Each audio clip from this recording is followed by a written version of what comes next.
Agora, o primeiro capítulo do livro de vocês, certo? A transmissão das características hereditárias. Bem aqui no início, ele faz várias perguntas, ó. Por que os filhos são parecidos com os pais, né? Por que os irmãos geralmente se parecem, mas nunca são completamente iguais? O mesmo ocorre com outros animais e nas plantas também. Você sabe quem foi Mendel, pessoal? Mendel, ó, ele é o objeto de estudo do nosso primeiro capítulo, os estudos de Mendel, certo? Mendel foi um monge austríaco, tá aqui a imagem dele aqui no livro de vocês, certo? Ó, ele foi um monge austríaco que tentou explicar o porquê das características serem hereditárias, ou seja, delas serem passadas de pais para filhos, certo? Então, o que acontece, pessoal? Até então, existiam várias teorias do porquê essas características serem transmitidas de geração em geração, ou seja, por que os familiares se parecem tanto, certo? Aqui no livro de vocês, na página 13, né, tem várias histórias, vocês leiam depois, certo? Aí aqui ele vai falar sobre os experimentos do Mendel, pessoal. Mendel, ele acompanhou a reprodução, certo, ó, de ervilhas durante 12 anos, certo? Ele passou 12 anos acompanhando a reprodução dessas ervilhas e anotando tudo num caderninho, mostrando quantas vezes determinadas características surgiam, certo? Apareciam. E a frequência com que elas apareciam, ou seja, ele usava matemática, certo? Então pronto, ó.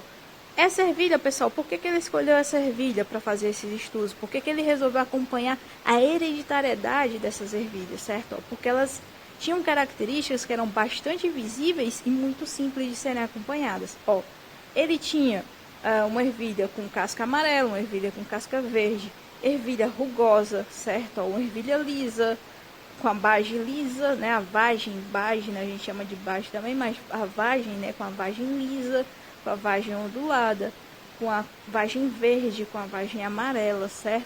A flor de cor púrpura ou branca, a posição da flor, né? Se ela era de lado ou se ela ficava no final do galho, certo? Ó, porque aqui tem a posição axial, né? Aquela que fica de lado no galho, ou aquela que fica na pontinha ali do galho, né? Ou seja, fica na posição terminal, certo? Ó, se a planta era alta, se a planta era baixa, ou seja, as características dessa ervilha, elas eram muito simples, certo? Então, o que acontece? Ele acompanhou a reprodução dessas plantas por muito tempo, certo? E conseguiu, como é que se diz, calcular a porcentagem com que essas características elas apareciam, certo? Para determinar quais eram enfim, a frequência, né? Ele separava as gerações da seguinte maneira: ó, existe a geração P, que é a geração parental, ou seja, é como se fosse a primeira geração de tudo aquilo que ele começou. Eu comecei meus estudos com a geração, com esse par de plantas, certo? Ou com esse conjunto de plantas. Então, essa primeira geração, ela é a geração de pais dessas minhas gerações que eu vou acompanhar o desenvolvimento delas durante 12 anos, certo? Então, essa geração que fundou, né, ali os estudos do Mendel, ela recebeu o nome de geração parental. Cada geração que veio depois, ela recebeu o nome de F1, F2, F3. Por quê? Porque é uma geração filial. A geração filial quer dizer o quê? A geração filha da geração parental. Se vocês buscarem depois no dicionário, parental quer dizer o que tem a ver com paternidade, maternidade, certo? E filial tem a ver com filho, certo? Com ser filho, certo? Então, geração F1, primeira geração de filhos. Geração F2, segunda geração de filhos, assim por diante, certo? Então, o Mendel, pessoal, ele concluiu que existia uma porcentagem, que depois a gente vai ver nas próximas aulas, de que essas características elas apareciam, certo? Então, elas não aconteciam de forma aleatória, certo? Elas acompanhavam uma razão, certo? Elas tinham uma razão, ou seja, elas tinham uma probabilidade, uma proporcionalidade, certo? Elas aconteciam de maneira proporcional, certo? Lá na frente a gente estuda isso aqui também. Mas pronto, ó. No ser humano, pessoal, a gente consegue acompanhar hoje, certo? Ó, a gente sabe hoje que toda célula do nosso corpo, certo? Todo mundo sabe que o nosso corpo é formado por células, certo? Cada uma dessas células, pessoal, ela tem um cariótipo. Esse cariótipo, pessoal, ele é formado por cromossomos, ou seja, cada célula do nosso corpo ela é formada por um cariótipo e esse cariótipo ele tem um conjunto de 46 cromossomos, certo?